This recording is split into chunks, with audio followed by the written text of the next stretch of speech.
د ننګرهار ولایت مرکزی محبس اړوند د نعمان بن ثابت رحمه الله له دینی مدرسې او 13 تنه بندیان د قران کریم له حفظ او ناظری څخه فارغ او د فضیلت دستارونه ورته وتړل شول. په دغه زندان کې 2000 بندیان اوس مهال د بند شپې ورځې تیروي چې د مسؤلینو په خبره دینی او عصري زده کړو ترڅنګ حرفوي زده کړو او ورزش اسانتیاوي هم ورته برابرې دي. د فراغت مراسمو کې ننګرهار مرستیال والی مولوي عزیز الله مصطفی فارغ شویو زندانیانو ته مبارکي وویل او د دینی او حرفوي زده کړو په برخه کې لا نورو اسانتیاوو د برابرولو ژمنه وکړه. دې شاګردانو ته ډېره ښه روزنه ورکړې ده، ګڼ عملا فارغ دي. که چېرته دوی د محبس نه ووځي او رها شي نو دوی د کور دپاره د حلالې نفقې او همدارنګه نورو په دا درس ور زده کولی شي.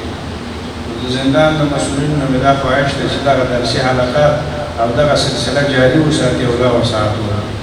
ورته مهال د زندانونو چارو د سمون ادارې د ښوونې او روزنې رئیس مولوي نظر محمد ناصري وویل زندانونو کې د زده کړیزو اسانتیاو په لړ کې د دیني زده کړو ترڅنګ د عصري علومو ځانګړی نصاب جوړ کړی چې د مشرتابه له تاییدۍ وروسته به یې له مخې په ټولو زندانونو کې تر نیمه لوړو زده کړو پورې اسانتیاوې برابرې شي. نږدې راتلونکي کې به ملکي تخنیکي ریاست عمومي هغه لویه اداره چې دلته مخکې مدیر صاحب خبرې وکړي د دوی په همکارۍ به موږ په ټولو زندانونو کې منظم انسټیټیوټونه جوړوو. موږ به د دوی نظامي مسلکي زده کړې ورکوو انشاءالله.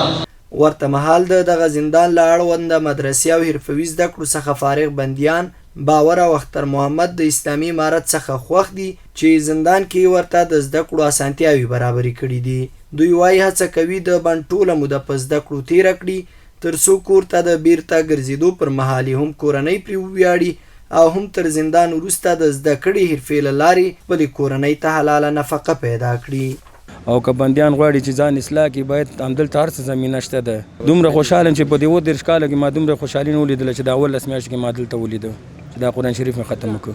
دا موږ لپاره یو اکاډمي ده، یعنې موږ د دې نه انشاءالله په راتلونکي کې چې هر هغه څه چې د خپل مسلک د لارې اعلی لاسته راوړو ډېر خوشحاله یو.